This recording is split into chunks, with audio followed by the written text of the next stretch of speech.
yan sa kanila. Tang.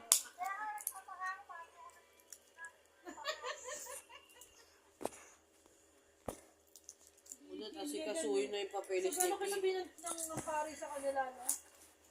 Ano yan? Hintayin mo muna matapos kayo mag-anak bago kayo nagpapilit, sabay-sabay. Ito lang yun, father, ayaw mo ba o gusto mo? Nga ano ka? Eh, Mek, liquid yan, ha? Ayun. Pero alam mo pag gano'n, nakakatanggal lang yung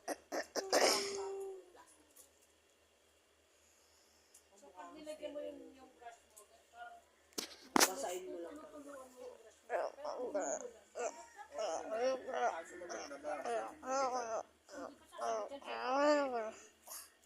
Eh, bukas na lang ulit natin, Rob.